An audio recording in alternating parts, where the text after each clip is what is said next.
Welcome to our 5 on 5. Please be joined today by Sophia Blanton, the Southern Oregon Project Manager for Hemp Inc., as well as the CEO of Hemp Inc., Bruce Perlowin. Thanks both so much for being here today. Thank you. Thank you, Craig. Pleasure to be here. Yeah, so Bruce, let me start with you in case anybody doesn't know. What is Hemp Inc.? Hemp Inc. is a publicly traded company, and we have 5 divisions focused on industrial hemp. And we're here focusing on the farming and educational division of our company. Interesting. Okay, and Sophia, you guys had an event this past Saturday, I believe, Hemp University, you called it, at SOU. What's the design behind university? The Hemp University is the educational pillar of the Hemp Inc. business model, which, as Bruce said, includes farming and infrastructure and education. So we brought together 250 people this past Saturday at SOU, mainly farmers, but also entrepreneurs and people who are interested in getting into industrial hemp for a full day of education and networking and support. Interesting. Okay, so I understand it's a, pardon the pun, growing here locally business. How much hemp is growing locally, Bruce? Locally, we were growing, Oregon. Oregon last year grew 14,000 acres. This year, they're on track.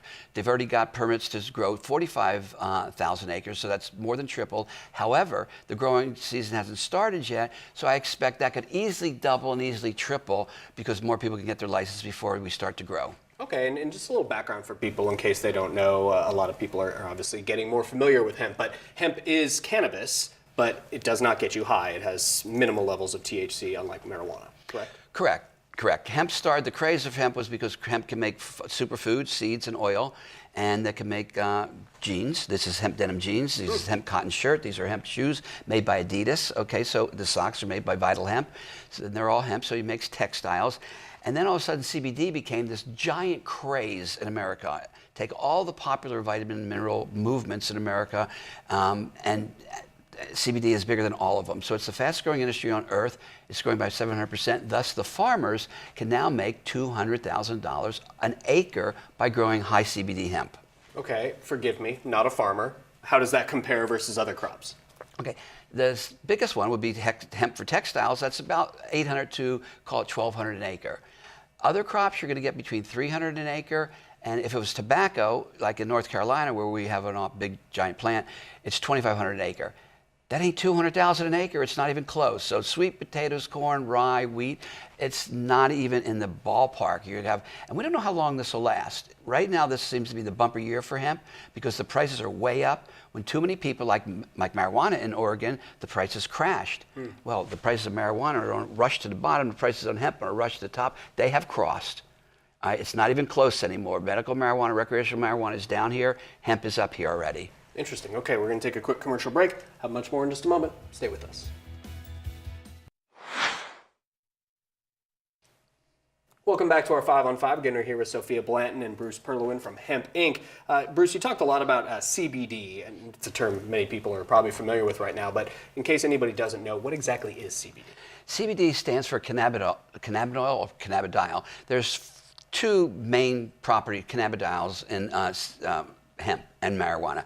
THC we all heard about, that gets you high, and CBD, that has all the healing properties in it. Now, without wanting to make medical claims, people do report that they stop seizures, it stops pain, it helps them sleep, it cures post-traumatic stress disorder, it is anti-anxiety, and it works very, very rapidly, and it has become the craze because people are being cured, according to them, not me making medical claims, of almost everything you can think about. Okay, so that's why it's the fastest growing industry on earth, growing by 700% every year. And CBD does not get you high, as I believe you said. There's no THC in there, but it's being used in food. I think you mentioned maybe it was in part 1 or even during commercial shampoo. I mean, it's in a lot of things. They're putting it in everything. Topicals, shampoo can absorb through the head, it can absorb through the skin. Sublingually, they have tinctures and smokables. So CBD is the craze of the planet right now, all over the place, all over the world. And Stephanie, Sophia, excuse me, you've been here a couple years now. Yes. What have you seen locally with, I don't know if it's whether you're driving around, you're seeing crops come up or interest from local farmers. You're kind of nestled in this community. What kind of interest have you seen in the growth? There's no doubt that it's a landslide. The interest is growing exponentially.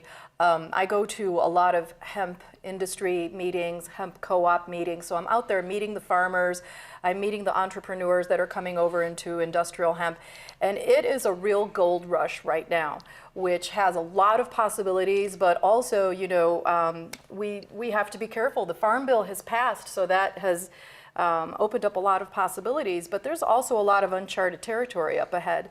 So what we're hoping for is that we will see a more sustainable transition into industrial hemp, one that is a little better thought out, more cooperative within the farming community here as well, and with an outlook towards long-term sustainability, because it really is a gold rush.